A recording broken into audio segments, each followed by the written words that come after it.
ಕಲಚೂರಿ ಪದದ ಅರ್ಥ. ಈ ಕಲಚೂರಿ ಪದ ಯಾವ ಅರ್ಥವನ್ನು ಒಳಗೊಂಡಿದೆ ಎನ್ನುವುದಾದರೆ, ಇದು ಮೊದಲನೇದಾಗಿ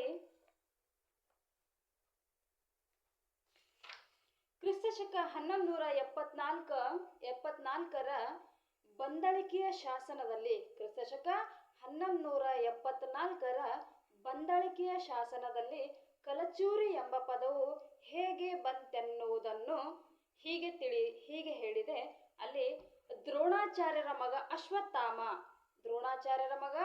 ಅಶ್ವತ್ಥಾಮನ ಅನುಯಾಯಿಯಾದಂತಹ ಅಥವಾ ಶಿಷ್ಯನಾದಂತಹ ಸೋಮನಾಥ ಎಂಬುವನು ಈ ಸಂತತಿಯ ಸ್ಥಾಪಕನೆಂದು ತಿಳಿದು ಬರುತ್ತದೆ. ತದನಂತರ ಸೋಮನಿಗೆ ಗಡ್ಡ ಮತ್ತು ಮೀಸೆಗಳನ್ನು ಚೆನ್ನಾಗಿ ಬೆಳೆಸಿ ಬ್ರಾಹ್ಮಣನಂತೆ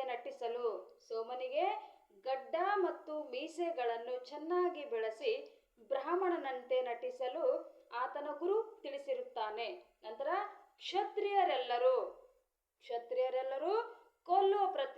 ಕ್ಷತ್ರಿಯರೆಲ್ಲರನ್ನು ಸಂಪೂರ್ಣವಾಗಿ ಕೊಲ್ಲುವಂತಹ ಪ್ರತಿಜ್ಞೆಯನ್ನು ಮಾಡಿದ್ದ ಪರಶುರಾಮನ ಕ್ರೋಧದಿಂದ ಹೀಗೆ ಸೋಮನನ್ನು ಆತನ ಗುರು ಚೂರಿ ಹೆಸರನ್ನು ಪಡೆದು ಕಲಚೂರಿಯಾದನು ಎಂದು ತಿಳಿದು ಬರುತ್ತದೆ. ಇಲ್ಲಿ ಕಲಚೂರಿಯವರ ಒಂದು ಇವರ ವಂಶ ಬಗ್ಗೆ ತಿಳಿದುಕೊಳ್ಳೋಣ. ಇಲ್ಲಿ ಕರ್ನಾಟಕದ ಕಲಚೂರಿಯವರು ತಾವು ಮಧ್ಯ ಭಾರತದ ಕಲಚೂರಿಯರ ವಂಶದವರು ಎಂದು ಹೇಳಿಕೊಳ್ಳುತ್ತಾರೆ. ಅಲ್ಲದೆ ತಮ್ಮನ್ನು ಪುರಾಧೀಶ್ವರು ಎಂದು ಹೇಳಿಕೊಳ್ಳುತ್ತಾರೆ ಅಥವಾ ತಮ್ಮನ್ನು ತಾವು ಕರೆದುಕೊಳ್ಳುತ್ತಾರೆ. ಈ ಮಧ್ಯ ಭಾರತದಲ್ಲಿನ ಆಳಿದ ಕೆಲವು ಅಥವಾ ಮಧ್ಯ ಭಾರತದಲ್ಲಿ ಆಳ್ವಿಕೆ ಮಾಡಿದ ಕೆಲವು ಕಲಚೂರಿಯ ಮನೆತನದವರು ತಾವು ಸೂರ್ಯ ವಂಶದವರೆಂದು ಇನ್ನು ಕೆಲವರು ಚಂದ್ರ ವಂಶದವರೆಂದು ತಮ್ಮನ್ನು ತಾವು ಹೇಳಿಕೊಳ್ಳುತ್ತಾರೆ. ನಂತರ ಉದಾಹರಣೆಯನ್ನು ನೋಡುವುದಾದರೆ, ಇಲ್ಲಿ ರತ್ನಾಪುರದ ಕಲಚೂರಿಯವರು ತಾವು ಸೂರ್ಯ ವಂಶಕ್ಕೆ ಸೇರುತ್ತೇವೆ ಎಂದು ವಾದಿಸಿದರೆ, ತ್ರಿಪುರಿಯ ಕಲಚೂರಿಗಳು ಚಂದ್ರನಿಂದ ತಮ್ಮ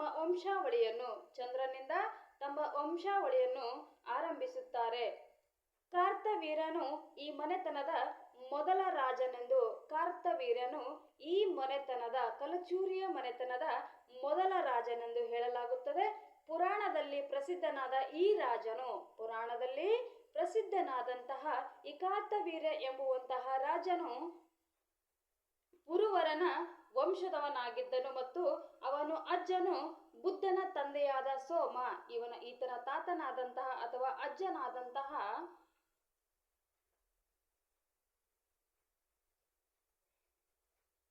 ಬುದ್ಧನ ತಂದೆಯಾದಂತಹ ಸೋಮನ ಹೆಂಡತಿಯಾದ ಇಳಾಳು ಸೂರ್ಯನ ಮಗಳಾಗಿದ್ದಳು. ಆದ್ದರಿಂದ ಕಾರ್ತವೀರ್ಯನ ಕುಟುಂಬದ ಸದಸ್ಯರು ತಂದೆಯ ಸಂಬಂಧದಿಂದ ಚಂದ್ರವಂಶಕ್ಕೆ ಮತ್ತು ತಾಯಿಯ ಸಂಬಂಧದಿಂದ ಸೂರ್ಯವಂಶಕ್ಕೆ ಸೇರಿದ್ದವರೆಂದು ಹೇಳಿಕೊಳ್ಳುತ್ತಾರೆ. ಹಿರೇಮದ್ದೂರು ಗ್ರಾಮದ ಶಾಸನದಲ್ಲಿ ಈ ಮನೆತನದವರಾದಂತಹ ಜೋಗಮನು ಸೂರ್ಯವಂಶೀಯನೆಂದು ನಿರ್ದೇಶಿಸಿದೆ.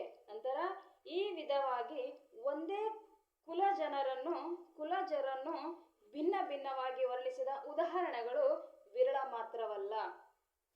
ಇದೊಂದು ಸೂಚಿಗವೆನಿಸುವಂತೆ, ಆದರೆ ಈ ವಿರೋಧದ ಮೂಲ ಕಾರಣವನ್ನು ಪರಿಶೀಲಿಸಿದರೆ ಉತ್ತರವು ದೊರೆಯುತ್ತದೆ. ರತ್ನಾಪುರದ ಕಲಚೂರಿಗಳು ಸೂರ್ಯನಿಗೆ ಪ್ರಾಧಾನ್ಯವಿತ್ತು ತಮ್ಮದು ಸೂರ್ಯವಂಶದವರೆಂದು ತೋರಿಸಿರುವುದು ಮತ್ತು ಈ ಸಂಪ್ರದಾಯದ ಪಡಿನೆರಳು ಹಿರೇಮದ್ದೂರು ಗ್ರಾಮದ ಶಾಸನದಲ್ಲಿ ಬಿದ್ದಿರಬೇಕು. ನಂತರ ಕರ್ನಾಟಕದ ಕಲಚೂರಿಯವರು, ಈ ಕಲಚೂರಿಯ ನೋಡುವುದಾದರೆ, ಕಲಚೂರಿಯನ್ನರು ಕಲ್ಯಾಣದ ಕಲಚೂರಿಗಳು ಎಂದು ಕರೆಯಬೇಕೆ ಅಥವಾ ಕರ್ನಾಟಕದ ಕಳಚೂರಿಗಳು ಎಂದು ಹೆಸರು ಹೇಗೆ ಅಥವಾ ಸೂಕ್ತವೇ ಎಂಬ ಚರ್ಚೆ ಹಿಂದಿನಿಂದಲೂ ನಡೆದುಕೊಂಡು ಬಂದಂಥದ್ದನ್ನು ನೋಡ್ತೇವೆ. ಇಲ್ಲಿ ನಂತರ